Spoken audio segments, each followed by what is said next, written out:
की त्यात मोठे मोठे इंजुरी होतात. इंजुरी झाल्या तर मंडळ तेवढंच खर्च करतं, आयुष्यावर तुम्हाला कोण सांभाळत नाही. त्यांचा फटका बसला होता एक असाच अच्छा. पोरामध्ये भंकस करता मस्ती करता थोडा मार बसला होता. पण थोडी माझी पण तेव्हा इंजुरी झाली होती. त्यावेळेस मी नारळी पौर्णिमेला जेव्हा तो ठरला होता सरावाच्या टायमाला, तो सरावाच्या टायमाला प्रत्येकाच्या अंगात धगधग असते. एक भीती निर्माण होती की एवढे तो ऑफ झाला. तर त्याचं ते वाक्य सॉरी सेकंद पण नाही, मिली सेकंद म्हणजे काहीच नाही. आमच्या समोर जे आर्यन्स हा संघ आज रॉकेट म्हणून त्याला नावाजलं जातं, महाराष्ट्राचा रॉकेट म्हणून. आता त्यांना एक नवीन नाव सुद्धा पडलंय, तालुक्याची बुलेट ट्रेन. आज त्यांना हे नाव पडलंय आपल्या इकडे.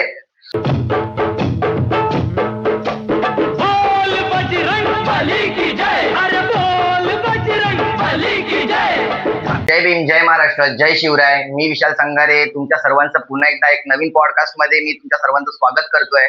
बोल गोविंदा, एक संवाद मनाशी. तर आज आपल्या पॉडकास्टला इथे भेट दिलेली आहे नालासोपारा वसई विरार मधील एक नावाजलेला आणि उत्कृष्ट असं पथक, ज्यांनी आपल्या नालासोपारा वसई विरार मध्ये सर्वात पहिले 8 थर लावून इतिहास रचला आणि त्यांना एक गौरवाचं नाव मिळालं, वसई तालुक्याचा राजा.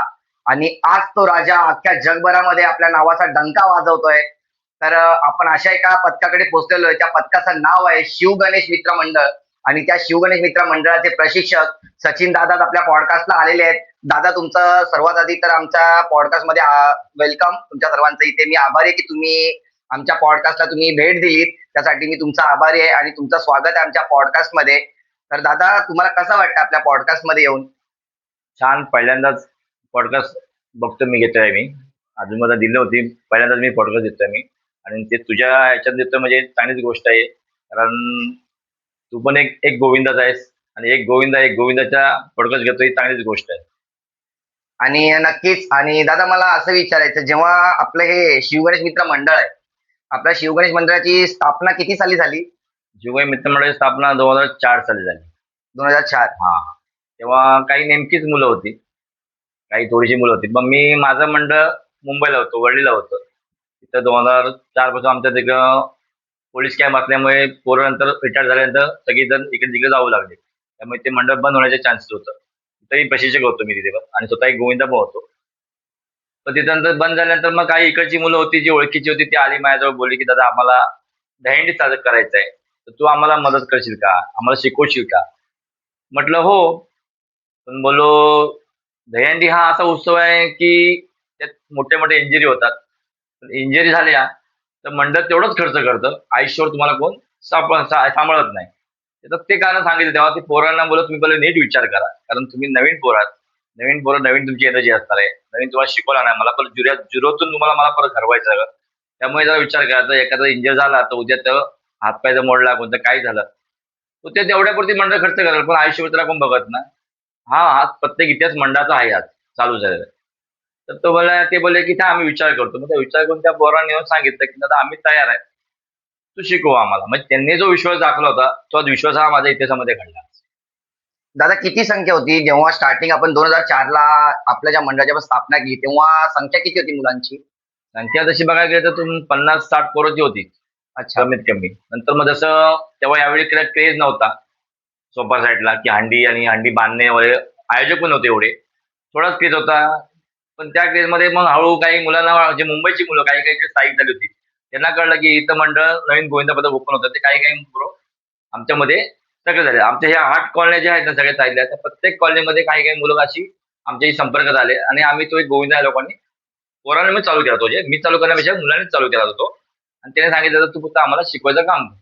तेव्हापासून हा गोविंदा उभा राहिलाय. कसं नाव पडलं आपल्या मंडळाला? शिवगणेश हे नाव कसं पडलं? शिवगणेश हे नाव किंवा कोणी सुचवलं हे नाव? सुचवलं नाव कोणी नाही सुचवलं, मीच नाव सुचवलेलं आहे शिवगणेश म्हणून. एक शंकर, आपण जिथं राहतो मोरेगावमध्ये शंकराचं मोठं मंदिर आहे, आराध्य दैवत आहे मोरेगावचं. ते शिव म्हणून आम्ही शिव ठेवलं आणि गणेश म्हणून गणपती ठेवलं. शिव गणेश मित्र मंडळ म्हणून आम्ही एक स्थापन केले. तेव्हा हे रोपटं लावलं होतं आम्ही शिवगणेश मित्र मंडळात. आणि आज त्याचं एवढं मोठं वृक्ष झालंय. मोठं म्हणजे त्या वृक्षाला आता काय लिमिटच राहिली नाही, वाढतच चाललंय. अच्छा, असं. दादा, आपण 2004 ला आपल्या पथकाची स्थापना केली आणि आज 2026 म्हणजे 2004 पासून 2026 पर्यंत आपल्या मंडळात किती वर्ष झाली पूर्ण? आज म्हणता फक्त 22 वर्ष झाले सर, 22-23 वर्ष. 22 वर्ष आपल्या पथकाला झाली आणि 22 वर्षापासून तुम्ही आपल्या पथकाला सांभाळताय, तुम्ही ह्या पथकाला कोचिंग करताय. तर तुमच्या आयुष्यामध्ये अशा काही घटना घडल्या असतील त्या तुमच्यासाठी अविस्मरणीय आहेत, चांगल्या सुद्धा असतील, वाईट सुद्धा असतील. तर मला एक या पथकाची जर्नी सांगाल की आज 2026 पर्यंत हे पथक कसं आलं इथपर्यंत? 2004 ला पहिला आम्ही 5 सर लावले, कारण तेव्हा इकडे क्रेज नव्हता. मग तेव्हा 6ची आम्ही ट्राय करत होतो. तेव्हाच पहिल्याच वर्षी आम्ही 6ची ट्राय करत होतो. मुलांना काही कळत नव्हतं की दहीहंडी म्हणजे कसं इथली आपले गावच्या इकडे कसं असतं, खालून पुरा बेस उठतो, त्याच्यावर मग ते उठतात, मग त्याच्यावरती ते उठतात एकत्र 4-5 जण. हा, तो तेव्हाचा हे होतं इकडे सोपाऱ्यामध्ये. मुंबई शटचं वेगळं होतं आणि मी मुंबई शटनं आल्यानंतर मग त्यांना थोडंसं इथं शिकवलं. पण त्यांना स्पीड भेटत नव्हता, त्यांना पाय कसे ठेवायचे ते माहित नव्हते. ते सगळे शिकवले पोरांना या. आणि जो स्पीड नंतर तयार करायचा होता म्हणून मला थोडंसं त्यांना मुंबईला घेऊन जावं लागलं, वडीला परत. दाखवण्यासाठी. हा, किंवा स्पीडली चढतात कशी, मुलं चढतात कशी ते स्पीड दाखवायची. मला मुंबईला घेऊन जावं आणि ते मुंबईला स्पीडली चढतात म्हणून त्यांना घेऊन जावलं, त्यांना दाखवलं. त्यांना ते बघून ते त्यांच्या तोंडात कुठं गेली की खरं एवढ्या स्पीडली चढतात पोरं, हात चढतात, असं होऊ शकतं का? बोल होऊ शकतं, हे तुमच्यावर आहे. तुम्ही बघितलं, त्यांना दाखवलं. आम्ही आता इकडे आलो, दुसरी प्रॅक्टिस चालू केली. त्या दरम्यान माझा थोडासा एक ऍक्सिडेंट झाला, पायाला थोडासा मार बसला होता. काय नक्की म्हणजे काय झालं होतं? म्हणजे ट्रेन मधून ट्रेनचा फटका बसला होता एक, असा अच्छा. पोरामध्ये बंकर करता मस्ती करता थोडा मार बसला होता. पण थोडी माझी पण तेव्हा इंजुरी झाली होती, पण नस थोडीशी हे झाली होती, दबली होती. पण नंतर डॉक्टर सांगितलं की एवढी मोठी इंजुरी नाहीये, थोडीच आहे, पण होऊन जाईल कव्हर पर्यंत. आणि ते थोडे दिवसासाठी 15 दिवसात अंडी आली होती. मग ठीक आहे म्हटलं. मग आम्ही विचार केला, पोरांना सांगितलं की बघा, मग दादा बोलले असंच आपल्याला पण सेटअप करायचं आहे, जसं हे पोरं चढतात त्याप्रमाणे करणं गरजेचं आहे. मग त्या वर्षी आम्ही बोललो ठीक आहे. मग आम्ही ठरवलं की तुम्ही प्रॅक्टिस करा आणि नारळी पौर्णिमा जसं वळलीला बिडीत आहेत सगळे काही तुम्ही गेलात ना नारळी पौर्णिमेशी, सगळे काही ध्यान लागले जातात. एक रंगीत तालीम म्हणून जसे डान्स असतात, कुठले एक्झाम संपकडे असतात, जशी सामायिक परीक्षा, तात्मी परीक्षा, तशा एक्झाम जसे असतात हा. परीक्षेच्या टायमाला, तशी एक रंगीत तालीम म्हणून सरावते. रंगीत तालीम म्हणून एक नारळी पौर्णिमेला आम्ही अंडी बांधली वळलीला. ही पहिली संस्कृती आहे मोठी तिथली वळलीची. का असेल ते संस्कृतीच्या मागचा रिझन म्हणजे का म्हणून रिझन नारळी म्हणजे पौर्णिमा का करतात? पोरं महिन्याभर प्रॅक्टिस करतात. हा. तो प्रॅक्टिस करतात, त्या प्रॅक्टिस मध्ये काय असतं, आपण कमीत कमी म्हणजे कसं प्रॅक्टिस ठरत कसे 1-2, 2-3 असे लावत असतो. टोटल पुरा सट उभा करत नाही. आणि तो सट उभा करताना आजूबाजूला जो वातावरण असतं त्या सटचं, ते मॅनेज होणं गरजेचं असतं आपल्याला. स्पीकर्स, गोंगाट, पब्लिकचा गोंगाट, स्पीकर्स, टाळ्या, ह्या तुम्हाला मॅनेज करता आलं पाहिजे. तुम्हाला आत्मसमज केला पाहिजे की नाही हे होऊ शकतं. आणि त्यावेळेला सिच्युएशन अशी असते की जेव्हा तुम्ही रोज प्रॅक्टिस करता ती वेगळी, आणि ज्या वेळेला तुम्ही नारळी पौर्णिमेला जेव्हा तो ठरला होता सरावाच्या टायमाला, तो सरावाच्या टायमाला प्रत्येकाच्या अंगात धगधग असते, एक भीती निर्माण होती की एवढा क्राऊड, एवढा. जसं एखादा बघा नवीन पोरगा उभा राहिला, 4-25 माणसाचे भाषण त्यांना 2 माणसांचे भाषण करतो व्यवस्थित, तो जर 100 माणसांवर उभी केली तर त्याच्या मनात धगधग होती. हा, बरोबर. तो सिच्युएशन इथं पण होते, थोडा नर्वस होतो. नर्वस की कसं लागेल की नाही, कसं लागेल की होईल, नाही, हो, होईल हो. की नाही, मी करू शकतो की नाही. हा, जो तो वातावरण असतं ना, ते वातावरण अगोदरच आम्हाला क्रिएट करावं लागतं, ते की जेणेकरून तुम्ही ह्या वातावरण तुम्हाला खेळायचं आहे. त्यामुळे ते सराव शिबिर होतं. त्या स्पीकर लावले जातात, स्पीकरच्या धाकधुकी, त्याच्यामध्ये पब्लिकच्या गोंगाटामध्ये एवढ्या पोरांसमोर लावणं. एक प्रत्येक तू एक गोविंद आहे, प्रत्येक गोविंदाला विचारत ना, तर हेच सिच्युएशन असते की नाही, नारळी हो, पौर्णिमा असतं, या असतं, गोष्टीला हो. धगधग होते. आपण जर इथं प्रॅक्टिस करतो पण कधी बाहेर गेलो अंडी दिवशी, बरोबर. तर तिकडे पण तीच होती जरा, की थोडी मनात भीती होते, धडधड होते मनामध्ये की काय होईल, काय होईल, काय होईल. हो. कापायची कापा लागतात. हो, बरोबर. जे रोज तुम्ही थर्ड कडक लावता उतरवतात, पण त्या आधी तुमचे म्हणजे जागेवरती लावणं वेगळी गोष्ट आहे हा, आणि बाहेर त्या जाऊन माहोल मध्ये लावणं वेगळी गोष्ट आहे. तो माहोल वेगळा आणि हा माहोल वेगळा वेगळा, बरोबर. असं आहे.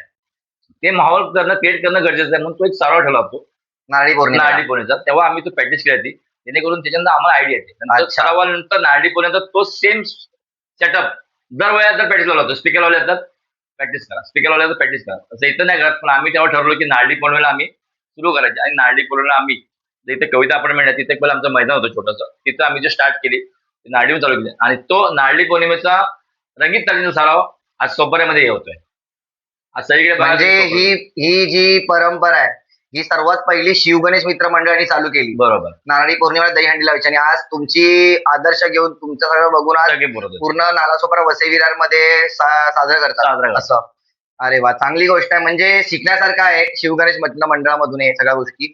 दादा, मला अजून एक प्रश्न विचारायचा आहे. 2004 ला आपली स्थापना झाली. सर्वात पहिले 8 थर आपले किती साली लागले?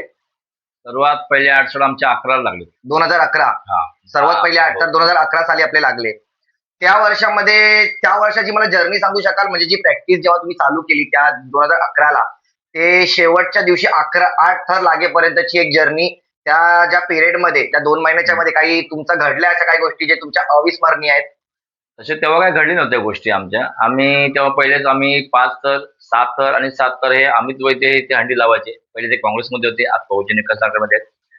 त्यांची ती जागा आम्हाला एकदम लकी ठरली गेली. आम्ही तिथे 5 लावले, 6ला ट्राय केली. मग दुसऱ्या वर्षी तिथे आम्ही 6 उभे केले.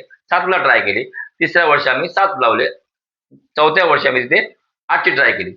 अशी आम्ही तिथली ती जागा आमच्याकडे एवढी लक्की वाली ना, की आम्हाला तुमचं मानधन नको, पण त्या जागेवर आम्हाला थर लावायला द्या. हे मंडळाचं होतं, की मंडळ आमचं आजूबाजूला पैशासाठी काही धावलं नाही, फक्त एक नावासाठी धावलं होतं. म्हणून आम्ही अमित वैद्य साहेबांना सांगायचो, साहेब तिथे संध्याकाळी हंडी लागायची 4च्या नंतर, आम्ही सकाळी निघायचो आणि अजून पण संध्याकाळी हंडी लागतात आपल्या नाव सपारायला. हो. त्यांची पण तशी 4 वाजता लावायची. आम्ही साहेबांना सकाळी गेलो 10-11 वाजता, की साहेब काही पण करा पण आम्हाला इथं थर लावून देत. त्याचा सेटअप चालू होता, अजून जे स्टेज बांधायचे चालू होते, कार्यक्रम चालू होते. साहेब फक्त आम्हाला इथं लावून देत. मग तुम्ही आम्हाला ₹1 देवा, नका देऊ काय नाही, पण आम्हाला जागेवर लावून द्या, कारण ही जागा आमची लक्की आहे. दादा यावर्षी 9 थर शिवगणेश लावेल? नक्कीच 100%. 2011 ते 2023 चा जो मधला पिरियड आहे, ह्यामध्ये आपले 8 थर कधी लागलेच नाहीत. तर काय बरोबर. रिझन होतं त्या मागचं? रिझन काय होतं, की 2011ला आमचे 8 लागले. फक्त ते 8 लागणं नव्हतं. फक्त ते 8 फक्त उभं करणं आणि फक्त डायरेक्ट कोसळले खाली. कोसळणं होतं. पण एवढं की त्यावेळेला कोणची इंजुरी नव्हती आमची. त्यावेळेला 2011 पर्यंत आमची 2004 पासून 2011 पर्यंत आमच्याकडे इंजुरी काहीच नव्हती. 0 इंजुरी होती. अच्छा. बिघडलं. केरळला थोडीशी आमची इंजुरी झाली. एक पोरगा इंजर्ड झाला, दुसरा पोरगा थोडासा हे झाला. म्हणजे कोण इंजर झाला आपल्यामध्ये? आमच्याकडे प्रवीण राठे म्हणून आमचा होता पोरगा. अच्छा, काय तो झालं जरा त्यांचं नेमकं? त्याचं पाठचा बॅकचा जरा नस दबली गेल्यामुळे थोडंसं इथून खाली तो इंजुरी झाली पुरी. निकामी झाला? आणि कमी झाली. अरे बापरे. त्याच्यामुळे एक बॅक फुटलं. त्या वर्षीचा 2013ला आमचे 2 ऍक्सिडेंट झाले एका पाठोपाठ. एक प्रवीण दादांचा प्रवीण दादा प्रॅक्टिसचा डॅमेज झाला. अच्छा. आणि दुसरा एक आमच्याकडे शशी माने म्हणून आमचा एक मुलगा होता. हा. पण ऑलरेडी तो पहिल्या इंजुरी मध्ये त्या जुजत होता. त्याची अच्छा. ऑलरेडी नस माझी अशी त्याची पाठची दुखत होती तिची. अच्छा. पहिल्यापासून मला सांगायचा, कारण तेव्हा पाणी आपल्याकडे कमी असतं सोपाऱ्यामध्ये, म्हणून तो पोरगा ब्लॅक कलरचे ते मोठे हे असतं ना कॅन, तो डोक्यावरून गावातून इथपर्यंत आणायचा रोज. अच्छा. त्याच्यामुळे त्याच्या वाटतं बॅक त्याचा नसता प्रॉब्लेम झाला होता. मग तो मला बोलत होता तेव्हा, दादा मी हँडीला काही चढणार नाही यावर्षी, की माझा असा प्रॉब्लेम आहे. आणि म्हटलं ठीक आहे, नको चढूच म्हटलं. मग तो बोला ठीक आहे. नंतर मग हंडी दिवशी तो स्वतःहून आला. हँडी स्वतःहून आला तो. मला झाला, मला माझी चड्डी, माझी टी शर्ट, माझे शॉर्ट कुठे आहेत, मी येणार आहे. अरे बोल तू येणार नाही ना, मग मी येणार. मग शेवटी बोललो ठीक आहे, आपलाच गोविंद आहे, हाऊस असते सोबत, तर याची हाऊस असते. मग त्याला आम्ही टी शर्ट किट दिली आणि आम्ही 5 पाकिटला दिघे साहेबांची इथे हंडीला आम्ही 9साठी आम्ही ट्राय करत होतो. ठाण्याला? हा, ठाण्याला. आणि आमचे 11ला, 12ला, आमच्या 8ला आम्ही 9चा लगेच विचार केला होता. प्रॅक्टिस पण केली होती आम्ही, नाही असं नाही. पण थोडक्यात 3 थरावर गेल्यानंतर आमचा थर कोसळला गेला. कारण तुला मगाशी बोलल्याप्रमाणे इकडचा माहोल आणि तिकडचा माहोल फरक असतो. त्या माहोलामुळे थोडंसं पोरं डगमगली गेली आणि ते खाली पडले गेले. नंतर तो स्वतः बघायचा होता बाबा, तो नव्हताच आमच्या हंडीमध्ये, प्रॅक्टिसला पण नव्हता, सरावाला नव्हता, कशात नव्हता. कारण तो स्वतःच बोलला होता आम्हाला की मी नाही येणार आहे. मग शेवटी नंतर तिथं त्याने काय केलं, जो वरचा पोरगा चढणार होता तिरीमधला, तो त्याने त्याला साईडला केलं की मी जातो. या आम्हाला सेकंड ट्रायला आम्हाला कल्पना नव्हती याची गोष्टीची, मलाही कल्पना नव्हती. कारण एवढा मोठा स्वतः गेला. हा, स्वतःहून त्याने त्या पोरला साईडला गेला आणि तो डायरेक्ट गेला. आणि जेव्हा वर गेला मी बघतो त्याला, अरे हा कसा काय गेला, सराव नाही, म्हणजे विदाऊट प्रॅक्टिस तो डायरेक्ट वरती थरामध्ये पोहोचला. त्याला कसं कॉन्फिडन्स आला की मी 8ला होतो, म्हणजे मी घेऊ शकतो. गेल्या वर्षीच्या 8ला होतो, त्याच्या वर्षी मी 8ला होतो. अच्छा. 10ला 11ला होतो मी होतो, म्हणजे आता पण मी घेऊ शकतो या बेसवर तो गेला. पण तिथं थोडे 3 थर 4 थर लागले, त्यांच्यावर परत कोसळला गेला 100%. परत त्याच्यात इंजुरी झाल्यामुळे त्याची इथून जी नस होती ना, ती ज्या नसल्याची इंजुरी तो हे करत होता, सहन करत होता, तेच इंजुरीला फटका बसला गेला आणि तो इथून पुरा निकामी झाला. वन साइड नाही, पुरा निकामी झाला. पूर्ण बॉडी निकामी झाल्याची. अरे बाप. आणि अक्षरशः तो माझ्या लय बॅड टच होता माझा, कारण मी लहानापासून हंडी काढली, पण कधी अशी इंजरी एवढी मोठी तर अशी इंजरी नाही बघितली होती. आणि ते मला हे नव्हतं बघत नव्हतं मला, की आयुष्यात एवढा मोठा बॅट असतो का हंडीमध्ये, हे तेव्हा मला कळलं.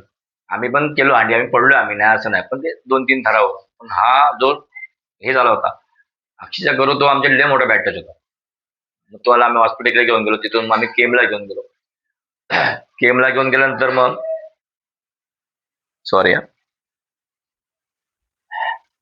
केमला घेऊन गेलो. मग तिथं त्याचं हे केलं, त्यांच्या घरच्यांनी अप्रोच केला आमच्या विरोधात, नाही असं नाही. साहजिकच आहे, कुठलाही घरचा एक लेकरू जातो तेव्हा अप्रोच होतो त्या गोष्टीसाठी, आणि त्याला म्हणजे आपण तो समर्पण ऑफ झाला का? ऑफ नाही झाला. तो फक्त इथून इंजुरी झाली होती. म्हणजे पूर्ण निकामी झाला मग आम्ही डॉक्टरला गेलो. डॉक्टर बोलू शक्यतो कमीच आहे. कारण आम्ही पण मग शेवटी आम्हाला डाऊट होता की इथून माणूस निकामी झाल्यानंतर मग मतलबच काय नाही, हो होऊ शकत नाही काय गोष्टीला. मग आम्ही पण गेलो होतो बघायला. त्यांच्या घरच्याला आक्रोश होता आमच्या विरोधात, साहजिकच आहे. पण तिने त्याच्या भावाला स्टेटमेंट दिली होती की मला कोणी चढवलं नव्हतं, मी स्वतःच चढलो होतो, माझ्या मनाने मी चढलो. त्याच्याने भावाला स्वतः स्टेटमेंट दिली होती, आणि भावानं पण सांगितलं आम्हाला की तो घरी भांडणं करून आला होता. ती गोष्ट करून घरी भांडणं केली तिने, आणि तो स्वतःहून आला. तो जात नव्हता, येत नव्हता. त्याची त्यांची वडापावची गाडी असते गोरेगावला, त्या भावानं सांगितलं तिथं जाऊन बस गाडीचा, हंडीचा दिवस असतो, वडापावची धंदा जास्त असतो. पण तो न ऐकता तो माझ्याजवळ आला, शॉर्ट घेतली, आणि नंतर तो गाडी झाला आमच्यावर. काही हप्त्याने तो हॉस्पिटलमध्ये तो ऑफ झाला. हम्म. तर त्याचं ते वाक्य,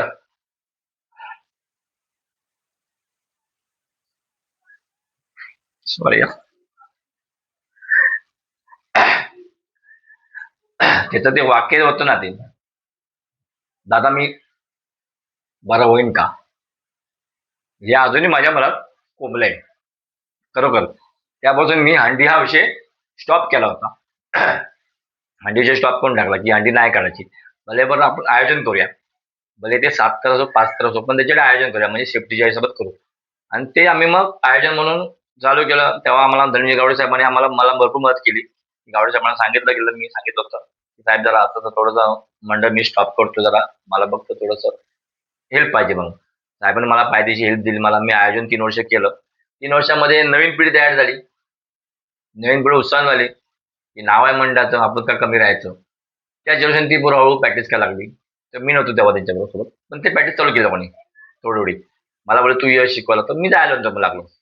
मग थोडी थोडी शिकवलं, कारण मला तो हंडी विषयी माझे बंद झाला होता, एवढी मोठी इंजरी. मग मी ठीक आहे म्हटलं, चला शिकवतो. कारण मला एकाने सांगितलं की जा तू, आता परत कधी अशी इंजरी होऊ नये, होईल अशी भरोसा नाही, मग तू जा प्रॅक्टिस घे त्यांची. कारण विदाऊट सराशिवाय प्रॅक्टिस केलं हे चुकीचं झालंय, त्याच्यामुळे असा दगाफटका बसला आपल्याला. मग मी शेवटी प्रॅक्टिस चालू केली. परत ती उभारी, परत जोश, आणि परत ती जिद्द, आणि त्या परत दिसून आली मला नवीन पिढीतून. म्हटलं चला मग तुम्ही तयारी, तुम्ही एकट्यानं माझ्यानं कुठे थर लागत नाही, एकट्यानं काय होत नाही. मग पोरांच्या जिद्दीने आणि मेहनतीला त्यांना सपोर्ट करून मी पुढे घेतला. आणि खरोखर ती पोरं आज यंग पोरं म्हणता नवीन पिढी हळूहळू त्याच्यानंतर मग आपला शिव गणेश आता एवढी मोठी दुखापत, एवढा मोठा घाला जो नियतीनं आपल्या पथकावरती घातला, त्याच्यानंतर पूर्ण टोटली आपलं पथक पूर्ण सगळे खचले मानामधून. हो. दादा तुम्ही स्वतः मनामध्ये गुजरा, तुम्हाला स्वतःला डोळे तुमचे भरून आलेत आज इथे. मला सुद्धा खूप असं, मला पण असं भरल्यासारखं वाटतं आतमधून. जेव्हा हे सगळं झालं त्याच्यानंतर मग पथक पुन्हा उभं किती साली राहिलं खंबीरपणे? 3 वर्ष मी आयोजन केलं आम्ही मंडळानेच. काही मुलं त्याच्यामध्ये थोडीशी हे झाली होती, मिस्टेक थोडीशी डिस्टर्ब झाली होती, पण काही पोरं स्वतःची पुढाकार घेऊन आपण चालू केलं.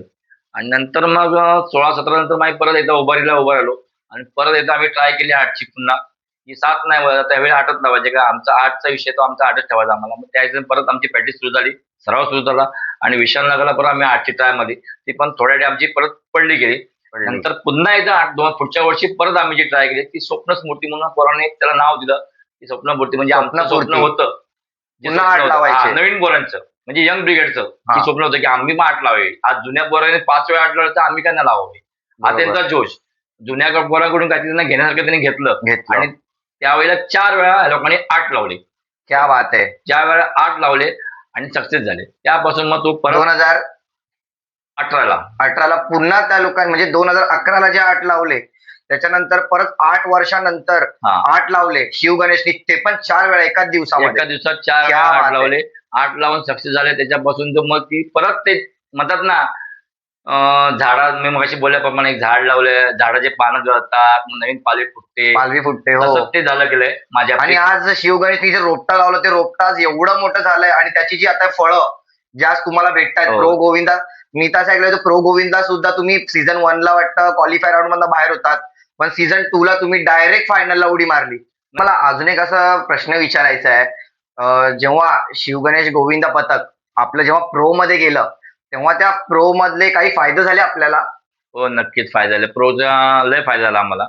कारण पहिला आम्ही 8 लावायचो. तुम्ही बघाल असाल तर आमचे व्हिडिओ असतील जुन्या, तर तुम्ही बघितलं कळलं तुम्हाला की 8 लावले, 8 उभे केल्यानंतर ते डायरेक्ट पडायचे पडायचे. म्हणजे ते चढले शिडीवरून आले लिफ्टने, असं व्हायचं. असं व्हायचं. पण ते प्रोची जी प्रॅक्टिस केली ना, त्याच्यामुळे आम्हाला एक बेनिफिट भेटलं की आम्ही खरोखर शिडीने चढलो आणि शिडीने शिडीनेच उतरलो. उतरलो. हा प्रोचा लय फायदा भेटला आम्हाला की तिथे एक सिस्टमॅटिक, एक शिस्त, सगळ्या गोष्टी ज्या असतात ना, मंडळाला जे लागणाऱ्या गोष्टी असतात, शिस्त, एक तुमची एनर्जी, ह्या सगळ्या तिथून भेटलेलं आम्हाला. तीच एनर्जी आम्ही ती घेऊन इथे प्रॅक्टिस केली आणि खरोखर सक्सेस आम्ही 2025 ला गेल्या वर्षी आम्ही फास्ट स्ट्रीटमध्ये आम्ही एवढी स्पीड कधी बघितली नाही आणि मी तरी माझ्या ह्या 22 वर्ष आयुष्य 22 वर्षाच्या याच्यामध्ये काळामध्ये नाही. मी काही स्पीड बघितली नाही. तो माझी पोरांनी त्यावेळी स्पीड दाखवून दिला. ती खरोखर ती आम्ही प्रॅक्टिस केल्यानंतर, सराव केल्यानंतर खरोखर ती आपण न गोष्ट होणार आपण करू शकतो. ही तेव्हा गोष्ट घडल्या. आपलं प्रो गोविंदाला आपण जेव्हा टॉप 2024-25 ला आय थिंक आपण फायनलला जाऊन काही सेकंद की मिली सेकंदामुळे आपल्याला मिलीसेकंद. राहून गेलं फायनलचं. मिली सेकंद राहिले आमच्या. तर काय कसं होतं म्हणजे तेव्हा ती गोष्ट तुमच्यासाठी? ती खाल थोडीशी आम्हाला मनाला धक्का फक्त देणारी एक होती. सेकंदासाठी राहून गेलं होतं. एक सेकंद पण नाही, मिली सेकंद. मिली सेकंद म्हणजे काहीच नाही. बस आमच्या समोर जे आर्यन्स हा संघ आज रॉकेट म्हणून त्याला नावाजलं जातं, महाराष्ट्राचा रॉकेट. रॉकेट म्हणून. आता त्या रॉकेटला कुठेतरी आम्ही ओव्हरटेक करायला नव्हतो आणि खरोखर आम्हाला, माझ्या मुलांचा मला अभिमान आहे की खरोखर त्या रॉकेटला आज आम्ही खरोखर त्याला एकदम त्या जवळ जाऊन आलो आम्ही. आज म्हणतात सूर्याप्रमाणे जवळ, चंद्राप्रमाणे जवळ, तसं आम्ही त्या रॉकेट पण जाऊन आलो होतो आणि त्या रॉकेटला आमचीच भीती होती. हे तर मी मानतो की त्या रॉकेटला खरोखर आमची भीती होती की हाच संघ एक असा होता. आम्ही दोन संघ आमच्या प्रो मध्ये असे होते की ते 32 मागला संघ. सोपाराची बुलेट ट्रेन आली पाहिजे. बरोबर आहे. सोपारची बुलेट ट्रेन मागून गेली होती. थोडक्या मिली सेकंड मध्ये सिग्नल लागल्यामुळे थोडीशी ती return फिरली. राहून गेली. नक्कीच आम्ही ह्या वर्षी ट्राय करणार होतो आणि आम्ही यावर्षी विचार पण केला होता, पोराने पण विचार केला की या वर्षी आपण ती बुलेट ट्रेन सुसाट पुढे न्यायची, रॉकेटला मागे ठेवायची. पण काही पॉलिटिकल्सच्या इश्यूमुळे आज राहून गेलं यावर्षीचं. आम्हीच काय तर आमच्या दुसरा संघ पण होता संतनगर, ते आज बाहेर आले राहून गेले. आणि ती खेद आहे आम्हाला. मग की आम्ही पण विचार केला. पण मी सांगत होतो आजपासून पोरांना, आमच्या मुलांना, की प्रो याच्या जास्त डिपेंड राहू नका. प्रो करून भरपूर शिकायला भेटतं, नाही असं नाहीये. शिस्त सगळ्या गोष्टी शिकल्यात. मी स्वतः माझं एकच वाक्य होतं या वर्षीचं स्वप्न काय आहे दादा आपलं? या वर्षीचं आमचं स्वप्न 9 तर जसं आतापर्यंत तू मगाशी बोलल्याप्रमाणे स्पेनला जाणं, हा मंडळाचा पहिला भाग. 5 लावणं, 6 लावणं, 7 लावणं, 8 लावणं, हा प्रत्येक गोष्टीचा आम्ही पुढाकार घेतला नाही. आम्हीच पहिले पुढे आलोय. यावर्षी 9 लावून एक 10 ला आम्ही ट्राय करायचा आमचा चालू आहे. तशावर आमचे सराव चालू आहेत.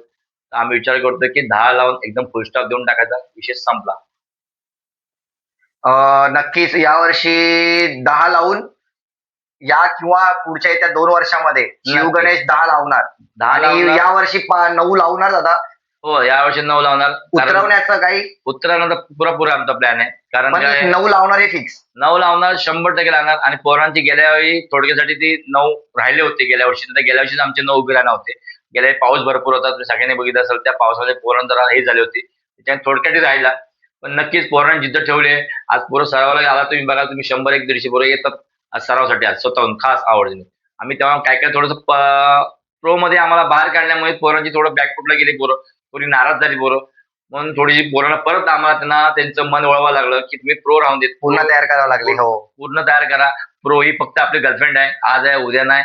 फक्त ही दहीहंडी हा आपला उत्सव आहे आणि ती ती आपली आई आहे, आपली बायको आहे. ती बायको आहे ती. आयुष्यभर राहणार आपल्यावर. आता बरोबर. तिच्यावर तुम्ही राहा, ती तुमच्यावर राहणार. बोलू प्रो आज आहे उद्या नाही. आणि ते सांगत आलेलं पहिल्या वर्षापासून मी, आणि तेच झालं. आणि प्रो आता मला म्हणतात, दादा गेली ती गर्लफ्रेंड गेली, आमच्यावर आमची बायको आहे, आम्ही बायकोलाच जाऊ आम्ही. आणि तू चालला असायचं पोरांनी त्या आयुष्यात परत जोमाने परत प्रॅक्टिस चालू केली, 9 चालू केली. आता क्षितिजोज आहे, चला इकडे खेळू आपण. आज बंधन तुटले आम्हाला बरं वाटलं. चल, आणि आम्ही प्रोची फोकस करतो. आता प्रो नाही, आता फक्त आमचे 9 आणि 10 याच्यावर आमचा फोकस चालू आहे आणि ते खरं फोकस होईल, सक्सेस होणार 100%. उत्सव मारणार. हो, गेल्या वर्षी थोडी मिली सेकंड झालं होतं. हो, क्षितिज उत्सवला सुद्धा तुम्ही गेल्या वर्षी आता बाहेर गेला होता. थोडा मिली सेकंदाने तुम्हाला थोड्यासाठी गेलो होतो. कारण जाणं गोष्ट ती आम्हाला हे नाही, पण मला कौतुक तेवढंच मोठं आहे की आम्ही त्या दिवशी प्रो खेळून रात्री 2 वाजता आम्ही घरी आलोय. त्या रात्री म्हणजे त्याच रात्री तुम्ही 2 वाजता घरी आलात. सकाळी उठून आम्ही 8 वाजता तिथं परत त्या ग्राउंडवर हजर. म्हणजे मला अजून एक असा प्रश्न विचारायचा होता तुम्हाला, की जर का समजा कोणी तुमच्या दारात आलं तुमच्याकडनं मदत घ्यायसाठी, कुठलंही गोविंदा पथक, की दादा आम्हाला ह्या थरांचं गणित सांगा, मला या थरांचं गणित सांगा, तर तुम्ही सांगाल त्यांना? हो, थोडी मदत कराल त्या पथकाला करू तेवढी? का नाही करू, कारण शेवटी प्रत्येक गोविंदा हा गोविंद आहे माझ्यासाठी. मी जे सहन केलं, इंजुरी केली आज न प्रॅक्टिस करता, न टेक्निक लावता, तशी कोणाकडे इंजुरी होऊ नये यासाठी मी नक्कीच प्रत्येकाला प्रयत्न करीन. कोणी जर माझ्याजवळ झालं की दादा आम्हाला थोडं शिकव. आत्ताच माझ्याजवळ आलेलं आहे बावटेवाडीचा गोविंदा पथक. ते आमच्याच तिकडचा मंडळाचा वर्ग आहे, त्याने तिथे आहे त्याचं मंडळ. ते बावटेवाडी गोविंदा पथकाने त्याने मला आमंत्रण दिलं की दादा तू 1 तारखेला ये, थोडंसं आम्हाला जरा मार्गदर्शन कर आणि तू येशील तर आम्हाला जरा बरं वाटेल. म्हटलं ठीक आहे, मी नक्कीच येईन, कारण तुझं मार्गदर्शन आम्हाला वडीला भेटलं होतं. म्हणजे तो माझ्यावर मंडळात होता तेव्हा. वडीला भेटलं होतं. पण आम्ही म्हणा की तू वडीवरून तू इथे येऊन तू एवढा मोठा इतिहास रचलायस, थोडंसं इथेही आम्हाला थोडंसं मदत कर म्हणून थोडीशी हे कर. बोल नक्की येईन बोल. आणि आमंत्रण दिलं तिथं आम्ही गेलेलो आहे. आमचे मंडळ रत्नरागिनी यांनी आम्हाला एकदा आमंत्रण केलं. आम्ही तिथे गेलो, थोडीशी आम्ही टिप्स दिले काय असेल ते. आम्ही पण त्याच्या अजून साई समर्थ जे आहे आमच्या समोर त्यांनी बोलवलंय. आम्ही मंडळाने बोलवलं तर आम्ही तिथे येतो नाही असं नाही. थोडं आम्हाला आमचं मार्गदर्शन करा. कारण काय आमच्या मार्गदर्शन कुठल्या मंडळाचं मोठं होत असेल तर चांगलीच गोष्ट आहे. नक्कीच, नक्कीच, नक्कीच. दादा असं कोणतं आवडीचं पथक आहे, जे तुम्हाला असं आवडतं, की हां बाबा यांची मेहनत खूप चांगली आहे, हे पथक खूप असं मस्त आहे. तुमचं आवडीचं पथक असेल कुठलं असं? आवडीचं पथक म्हणजे बघशील ना, तर माझं मी पहिल्यापासून आधारस्तंभ म्हणून एक म्हणतात ना, एक ज्याच्याकडून आपण काही शिकू शकतो. ते एक माझगाव ताडवाडी. माझगाव ताडवाडी. माझगाव ताडवाडीचंच मी अजून म्हणजे आदर्श घेत तुमचं आलो. आदर्श घेता तुम्ही. हो. म्हणजे आपलं जे शिवगणेश पथक आहे, जे गुरु मानतात त्या माझगाव ताडवाडीला असेल. माझगाव ताडवाडी मी अजून मानतो. बाकीचे गोविंदासाठी आता सध्या सगळे ओपन झाले पण ते जुनं गोविंदा पथक आहे, त्यांनी त्यावेळेला 9 लावले. 9 लावले होते, बरोबर. पण त्यांचा आज उद्या ते 5 मला त्यांचा भरोसा नाही. भरोसा नाही. हो. कारण त्यांची त्याची प्रॅक्टिस बघायला जाऊन तिथं माझगावला ना, खरोखर एक अस्मरणीय आहे. जे पोरं आहेत ना तिथून कामावर आले की लगेच बॅग काढले की लगेच जिममध्ये. ही तिकडची गोष्ट आहे. आली पोरं की जिममध्ये. जिममधून आले की लगेच प्रॅक्टिस करून मग घरी जेवायला जातात. अशी पोरं त्यांची. कारण जेवल्यानंतर थोडंसं हॅबिट होते, वजन वाढतं माझं. ती प्रॅक्टिस होणार लगेच प्रॅक्टिस करून नंतर मग जेवण. ही माझगाववाडीची गोष्ट आहे. आणि खरोखर आम्ही ते समोरून बघितलेलं आहे. आणि वडलीपासून माझगाव लांब नव्हतं. आम्ही रोज ताटकन तिकडे जायचो बघायला. त्यांची प्रॅक्टिस बघायला जायचो. किती बरं वाटायचं तेव्हा त्या गोष्टीसाठी. अच्छा. दादा एक शेवटचा प्रश्न मला तुम्हाला विचारायचा आहे. आपल्या पॉडकास्टमध्ये तुम्ही जेव्हा आलात, तर तुम्हाला आपल्या पॉडकास्टला भेट देऊन तुम्हाला तुमचे सर्व जे क्षण आहे, तुमची जी मेमरी होती, जी तुमची 2004 पासून जे 2026 पर्यंत जी तुमची रिबॅक केस झाली आहे तुमची, तुमच्या डोळ्यात सुद्धा पाणी आलं होतं. तुम्हाला जे सगळे क्षण आठवले, तुम्हाला आपल्या पॉडकास्टमध्ये येऊन कसं वाटलं दादा? नाही तुझे पॉडकास्ट मला आवडलं कारण मी पहिल्यांदाच एवढा पॉडकास्टला बोलतोय कोणाशी मी. आणि जी गोष्ट मी म्हणत असते जी गोष्ट होती मला बोललो जी माझे बॅड टच होते जास्त मी कोणाशी शेअर करत बसत नाही. कारण ते इमोशनल होतं मी स्वतः त्या गोष्टीला. आणि तुझ्याबरोबर या पॉडकास्ट करलं का ती कुठेतरी माझी मनातली जी बाकी होती गोष्ट ती मी तुझ्यासमोर बोलून दाखवली. साहजिकच आहे. त्याच्यामुळे आज तुझ्या याच्यामुळे लोकांना पण आज प्रेरणा मिळेल की खरोखरच ही मंडळ चालवणं मोठी गोष्ट आहे, पण ते सांभाळणं सांभाळणं तेवढं खूप कठीण आहे. कारण जेव्हा रहाटेचं आमच्या एक झालं इंजन तर आमच्या मंडळाची रूम होती शिवय मित्र मंडळाची. लोक म्हणतील फक्त मंडळाने काही केलं नाही. आमच्या मंडळाने त्यांच्याकडे भरपूर केलं. ती रूम होती एक स्वतःची मंडळाची रूम घेतलेली त्या काळी. म्हणजे तेव्हा आम्ही फक्त इन्व्हेस्ट करत गेलो तेव्हा ती रूम घेतलेली मंडळाची. गणपतीचा मुकुट होण्याचं आमचं. आम्ही ते त्या पोरासाठी आम्ही ते विकून टाकलं. ती रूम विकून टाकली आम्ही त्या गोष्टीसाठी. आम्ही त्या पैशातून आम्हाला तिने लिलावतीमध्ये आम्ही त्याचा उपचार केला का तो उद्या केम मध्ये पण करू शकलो असतो आम्ही. मग केम मध्ये उपचार केल्यानंतर पण शेवटी डॉक्टर तेच असतात तुम्हाला सगळ्यांना माहिती आहे. पण उद्या त्याच्या फॅमिली वाटू नये की बाबा तुमची हलजीपणा म्हणून आमचा मुलगा अजून असाच राहिला. म्हणून आम्ही त्यांना लिलावतीमध्ये आम्ही त्यांचं ट्रीटमेंट केली. लिलावती म्हणजे किती कॉस्टली आहे तुम्हाला माहिती आहे. हो, आम्ही भरपूर. सगळं बापरे. आमचं सर्व काय आम्ही सगळं त्या पोराच्या मागे घातलं. शशी मानेसाठी आम्ही प्रत्येक याच्या महानगरपालिकेपासून त्यांना जेवढं त्याचा विमा बसून त्यांना जो विमा कवच ही सध्यात महत्वाची गोष्ट तेव्हा आम्हाला कळली आहे.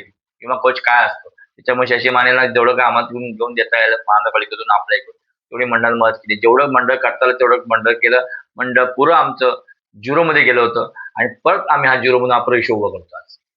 दादा तुम्ही काय सांगाल आपल्या आता सर्व गोविंदा पथकांना यावर्षी दहीहंडी बद्दल, की तुम्ही त्यांना काही थोडं सांगाल की यावर्षी दहीहंडी कशी खेळली पाहिजे, कशी नाही? दहीहंडी खेळली म्हणजे खेळणं म्हणजे काय तो क्रिकेट खेळणं असं नाहीये. हे एक जिद्द आणि चिकाटीचं आहे. ज्याला जेमल तेवढंच करणं गरजेचं आहे. जर तुम्हाला ऑलरेडी पहिली इंजरी असेल तर तुम्ही तुमच्या कोचशी तुमच्या कॅप्टनशी संपर्क सांगा की बा मला इंजरी आहे. उगाच त्या भावनेमध्ये खेळाच्या भावनेमध्ये तुम्ही जाऊ नका.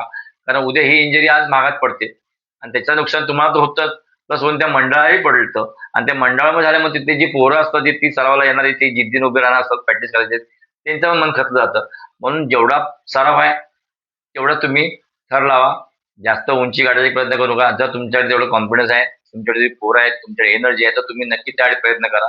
उगाच म्हणतात ना, ते काय ते म्हण आहे एक, मला आता आठवत नाही. अंथरूण बघून पाय पसरावे हा, असं वाला. अंथरूण बघून पाय पसरावा. जास्त हे करू नका, कारण कसं आहे, जेवढी तुमची जेवढी तुमची संख्या शक्य मुलांची तेवढं, कारण तेवढीच काय, फक्त तुम्ही थर बाळ लावा. गप्पा आपण चढतो वरती. आपल्याला पण आपल्याकडे ह्या शर्टला पॅटीचा हार्नेस म्हणून आपल्याला युज करता येत नाही, नाहीये. कारण कोणाला अवेलेबल आहे. आम्हाला हाय हो. अवेलेबल, मग आम्ही हार्नेस युज करतो की आम्हाला तसं जागा आहे, जागेला बांधण्यासारखं काहीतरी आहे म्हणून. बाकी ठिकाणी मंडळात तसं नाहीये.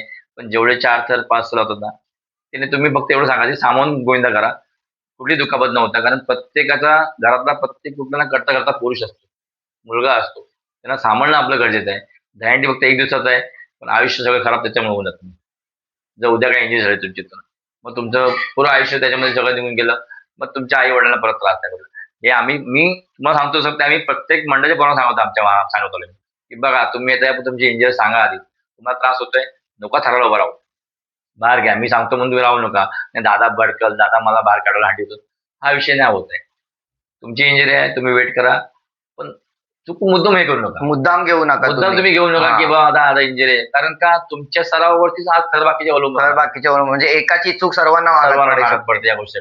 म्हणून सांगतो की ह्या वेळेला पण 1 वर्ष गॅप घ्या हवं तर तुम्ही स्वतः रिकवर व्हा, आणि मग पुढच्या वर्षी पुन्हा त्याच जोशात कारण खेळा. पण कुठलाही गोविंदा पथक लगेच आज पाचले पुढचे 6 आले 7 असं होत नाही. असं होत त्याच्यासाठी नाही, काहीतरी हो. वेळ असतो. आज मग मी बरोबर. किती लावले असते विचार करायला पाहिजे. मी 4 चालू केलेत, 5 म्हणजे 4 ला 5 आतापर्यंत 10 लागले हा. असते. 10च्या वर गेलो असतो. असे जर हा. गणित पकडलं तर, हो. पण त्याचं गणित नसतं ते. हंडीचं गणित, त्याची जी टेक्निक असते आतमधली, तिथं जो सेटअप उभा करत असतो, ते सगळं गणित असते. पण जेव्हा ते तुमचं गणित व्यवस्थित जुळल, तेव्हा ते तुमचं सेटअप बरोबर उभा राहतो. आता तो राहत नाही. आता उगाच आपण काही पण करून, अरे तो मोठा आहे टाकायच्यात, तो छोटा आहे टाकायच्यात, असं नाही. त्याचं वेट पण बघणं गरजेचं आहे. किती वेट आहे, तू घेऊ शकतोस का, तू कळ काढू शकतोस का, हे पण बघणं गरजेचं आहे. नाही होतं तर त्याला जबरदस्ती करून नका. मी माझ्या पण होतं, नाही होत आहे तू शेड्यूल जा. माझं तर पहिल्यापासून सांगतो की मुलांनी आता शेड्यूलला पहिले प्रॅक्टिस करावी. म्हणजे जे नवीन पोरं आहेत, काय त्यांनी सांगू पहिले शकतो एक schedule. मंडळाला, कुठल्या मंडळ सांगतो मग मला कुठल्या मंडळात तुला विचारतं काय होतं, मी प्रत्येक मंडळाला सांगेन की जी मुलं तुमची पहिले शेड्यूल टाका. शेड्यूलला कडक झाली ना, तर तुम्ही त्यांना थरात घ्या. मग थरात घ्या. कारण शेडीला साईडला काही नसतं, तो फक्त समोरच्या ह्याच्यात असतो ना, हा. आजूला ना बाजूला काय असतं. नाही. इकडे पकडणारे कोण नसतं, फक्त समोर पकडून तो त्याच्यावर 2-3 पोरं घेऊन उभा असतो. ती जी त्याची हॅबिट झाली रोजची, तर तो थरामध्ये पक्का राहू शकतो, कारण तेव्हा साईडला पॅकिंग असते. कारण जो शिडीमध्ये उभा राहील ना, तो थरात 100. कन्फर्म राहतो. पण थरामध्ये शिडीमध्ये राहू शकत नाही. नाही राहू या अजूनही मी देऊन देऊ शकतो की थरातला पोरगा शिडीमध्ये राहू शकत नाही, कारण तिथे तेव्हा डगमगणार. जो घेऊन उठणार तो 2 पोरांच्या उठतो घेऊन, 2 पोरांना. पण तेव्हा तुला कसा सिंगल असतो हा फक्त, बाकी कोण आजूबाजूला काय नसतं. पण बाकीचे कसे असे उठू शकतात, पण तो असा उठतो, फार डिफिकल्ट आहे. म्हणून जो शिडीमध्ये कडक होईल ना, तो थरामध्ये कडक उभा राहतो. आणि आज माझे बहुतेक पोरं शिडीमध्ये मी तयार करतो, आणि नंतर मग मी म्हणजे हे या गणित आहे. हा, या साच्यामध्ये घडवायची. अच्छा. हा साच्यामध्ये घडलास ना तू, कडक राहिलास, मग तू इथं फिक्स आहेस.